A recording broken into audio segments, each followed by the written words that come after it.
Buen día, Eric, ¿cómo estás? Buenos días, Pablo. Bien, ya sabrás que estamos frente a una nueva misión del Fondo Monetario Internacional en la Argentina, luego del acuerdo que firmó Macri en junio de 2018. Ahora está la perspectiva de un nuevo acuerdo por parte del nuevo gobierno de Alberto Fernández, del ministro de Economía Martín Guzmán, un acuerdo de facilidades extendidas. Quería preguntarte cómo ves vos esta situación, que seguís la economía mundial, cómo actúa el fondo en otros lugares, qué opinión te merece. Bueno, pienso que el gobierno de Alberto Fernández sigue con la misma estrategia, yo diría francamente, derrotista, porque puede ser que aparece como muy inteligente, logrando negociar, restablecer diálogo, etcétera, pero en realidad eh, reconocen las obligaciones de Argentina con el FMI, no cuestionan el crédito que otorgó el FMI a Mauricio Macri. Y, y eso es fundamentalmente errado, va en contra de la estrategia que habría que adoptar para defender los intereses del pueblo argentino, de la nación argentina. Eh, se está, se está pidiendo un nuevo crédito casi igual, bueno, creo que se habla de un poco menos de 54.000 millones de, ¿es esto? O 43.000 millones. Sí, la deuda actual son 44 mil Sí, millones y todo indica que la deuda actual más intereses podría llevar el nuevo crédito a por encima de los 50 mil millones de dólares.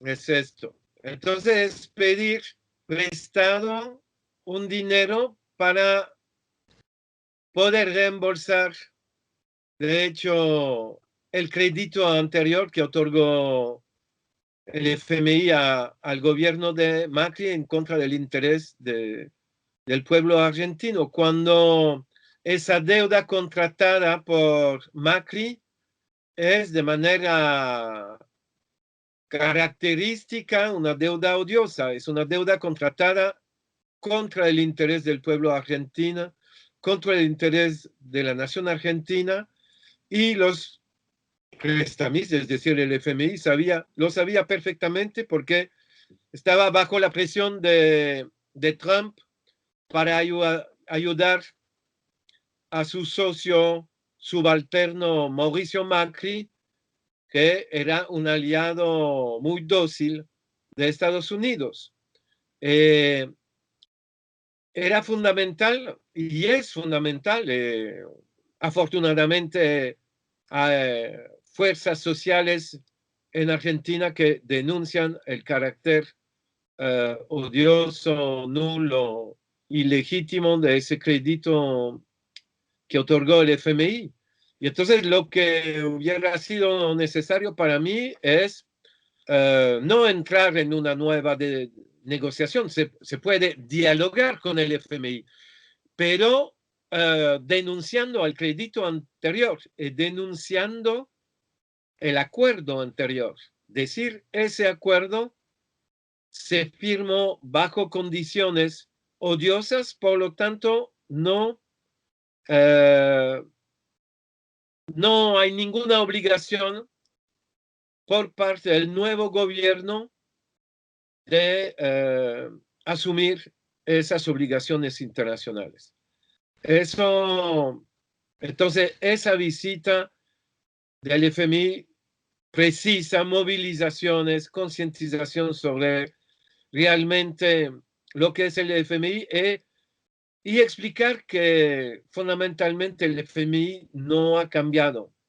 Eh, Puede cambiar claro, de búsqueda de imagen. Ahora es otra directora general del FMI, es una, es una mujer, Los enviados dicen, como siempre, que van a tomar en cuenta la situación real del país, etc. Pero fundamentalmente el FMI sigue con la misma voluntad de profundizar las reformas estructurales antisociales. Ellos tienen como un marcador y dicen, bueno, en Argentina hemos logrado tal cantidad de puntos de concesiones de los gobiernos previos. Y hemos ganado como FMI terreno en las privatizaciones, en el cambio del código laboral, por ejemplo, o el sistema de pensión. Y entonces se adoptan objetivos y dicen, en esta negociación, con ese acuerdo, queremos tal y tal punto de reformas estructurales profundizadas.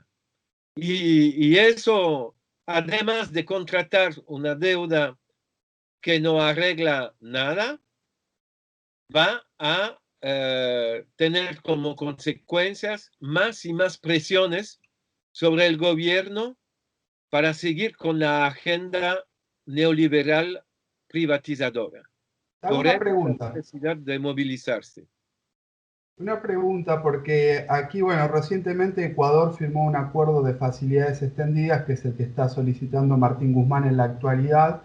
Pero te quería preguntar, ¿en Grecia cómo ha funcionado? Porque entiendo que también tomó créditos de la misma característica. Sí, exactamente. Entonces, casi es el mismo timing, el mismo calendario. En el caso de Grecia, Grecia tomó prestado un dinero del FMI en un acuerdo de stand-by, como lo hizo Macri en 2018 con el FMI.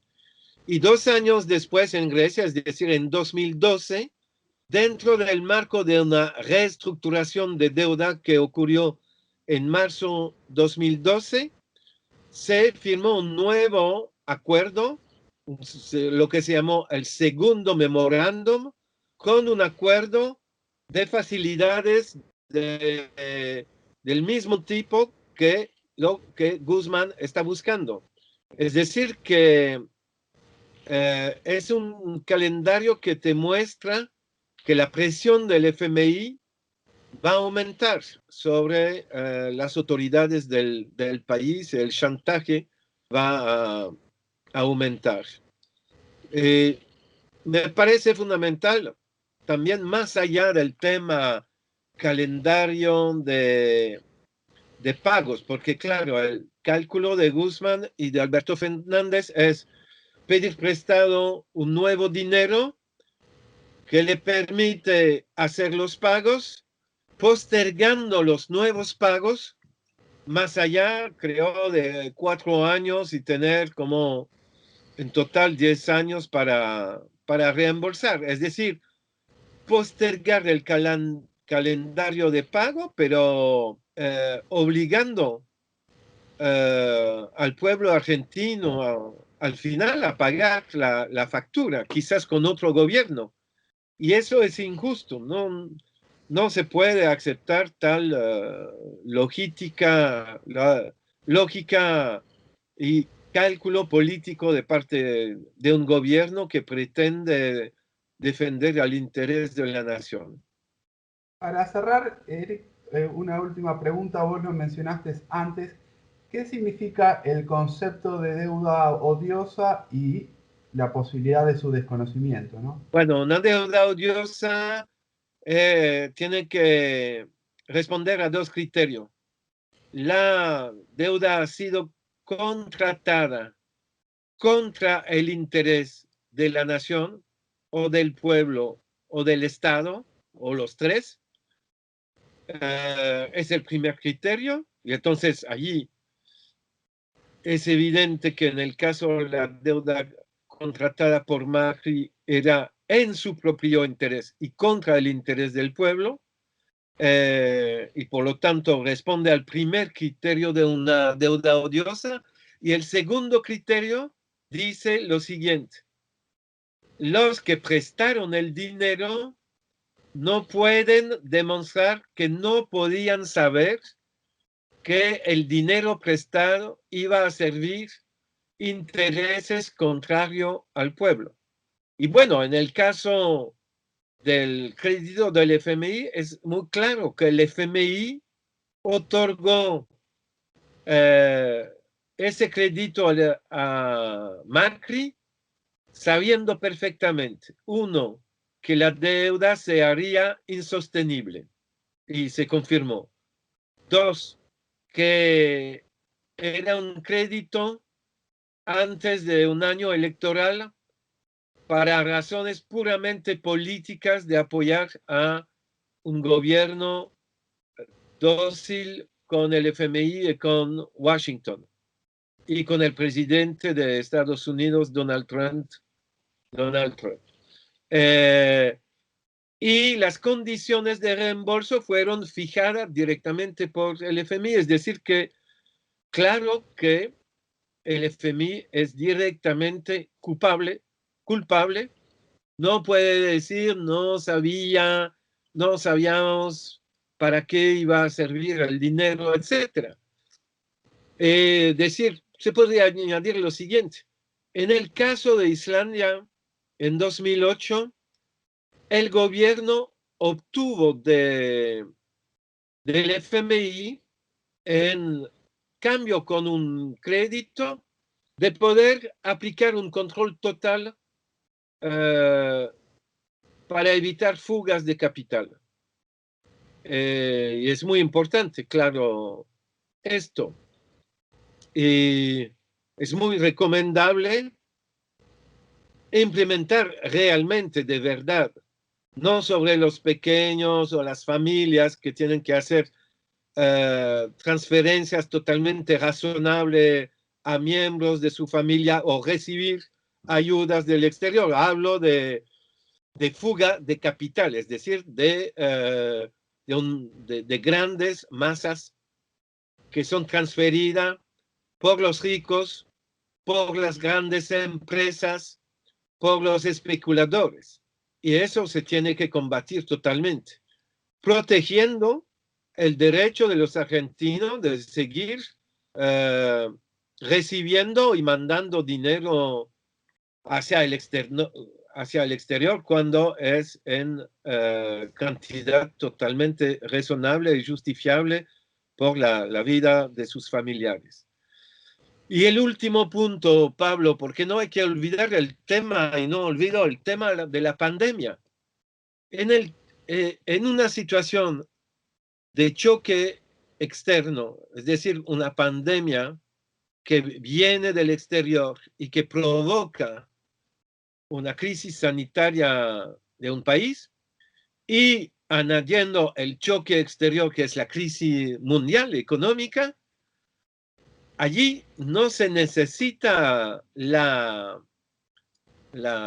el criterio de la deuda odiosa, es el criterio yo diría, de la fuerza mayor, el criterio del estado de necesidad, el criterio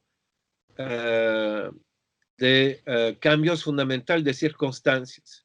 Estos tres principios de derechos internacional hacen que un contrato internacional puede ser suspendido, la ejecución del contrato puede ser suspendida si hay un cambio fundamental de circunstancias y si el Estado está en estado de necesidad, es decir, que necesita todo el dinero disponible para combatir los efectos de este tipo de crisis y ayudar a su población. Y claro que hay grandes gastos que hay que hacer para proteger a la población. Estamos viviendo, te estoy hablando desde Bélgica, estamos en medio de la segunda ola.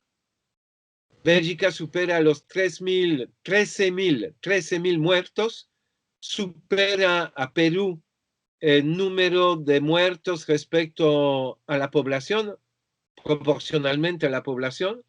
Y puedo decirle que esa segunda ola va a tener consecuencias trágicas si no se combate de manera adecuada y, por gobiernos como el gobierno de Argentina, o tú estabas hablando del Ecuador, o podríamos también hablar de México, donde la situación es dramática y donde desafortunadamente, pues, me refiero también a México porque es un gobierno un poco como el gobierno de Alberto Fernández, ¿no? Que se pretende como un gobierno en favor del pueblo, un gobierno del cambio, un gobierno soberano, pero en realidad hay mucha similitud entre lo que hace Andrés Manuel López Obrador, presidente de México, y Alberto Fernández. Es decir,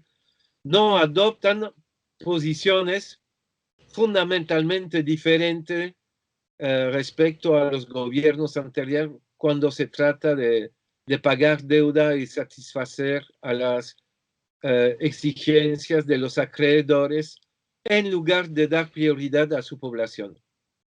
Clarísimo, Eric. Bueno, en Argentina justamente uno de los problemas es que el gobierno es uno de los que menos gastó en la región para atender la emergencia del coronavirus, incluso detrás de varios gobiernos derechistas como el de Brasil o el de Chile. Así que bueno, estamos aquí en una intensa campaña para rechazar el acuerdo con el FMI a favor del desconocimiento soberano, y bueno, siempre aporta muchísimo tener tu punto de vista, tu visión desde el punto de vista que sos una de las personas que más ha investigado la deuda y cómo actúan los organismos internacionales. Así que bueno, muchísimas gracias como siempre. Muy bien. Hasta pronto. Hasta pronto. Chao.